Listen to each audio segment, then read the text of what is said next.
এক কথাতে ডক্টর ইউনূসের যে অন্তর্বর্তীকালীন সরকার, এটাকে কি আমরা সফল বলতে পারি নির্বাচন সহ সব কিছু মিলে? না, সফল ব্যর্থতার ব্যাপারটা খুব একটু জটিল প্রশ্ন। কারণ এটা কারণ বলি, জি, বেশিরভাগ মানুষ তাকে ব্যর্থ মনে করে, সেই অর্থে উনি সফল নন। কিন্তু উনি একটা নির্বাচন দিয়েছেন, নির্বাচন হয়েছে, নির্বাচিত সরকার ক্ষমতায় আছে, সেদিক থেকে আপনি সফলই বলেন।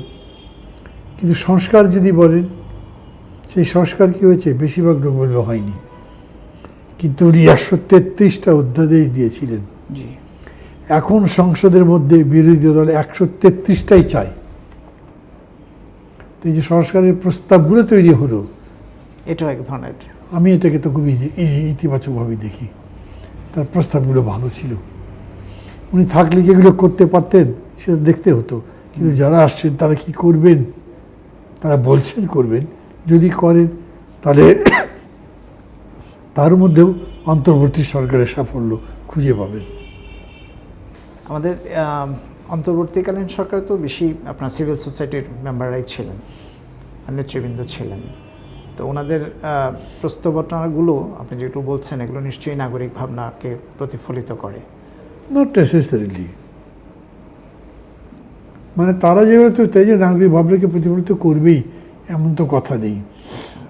তাদের যে প্রশ্নগুলো, যে প্রস্তাবনা, অধ্যাদেশ, জি, এর মধ্যে তো ইকোনমিক্সের কিছুই নেই।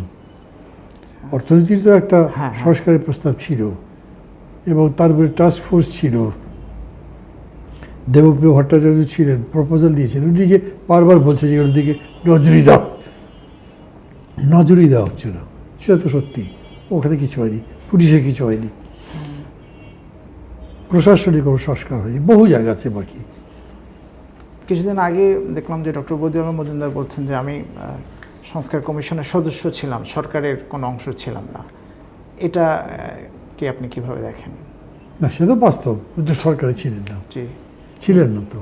তাহলে তো মানে আমরা বলতে পারি যে বিষয়টা মানে নাগরিকদের তো যে ভাবনাগুলো, এটা তো আসছে না এখানে। মানে অ্যাকোমোডেট করার চেষ্টা তো করা হয়েছে, চেষ্টা করা হয়েছে, এবং সেটা আসছে এর মধ্যে, কিন্তু সংস্কারে সেগুলো অ্যাকোমোডেট হয়েছে আমি তা বলছি না। জি, জি, আমি বলছি যে নাগরিকদেরকে ইনভলভ করা হয়েছে, তারা তাদের ইনপুট দিয়েছেন, নিয়েছে সরকার, কিন্তু সেটাকে ট্রান্সলেট ইনটু রিয়ালিটি, বাস্তবে রূপান্তরিত করা হয়নি।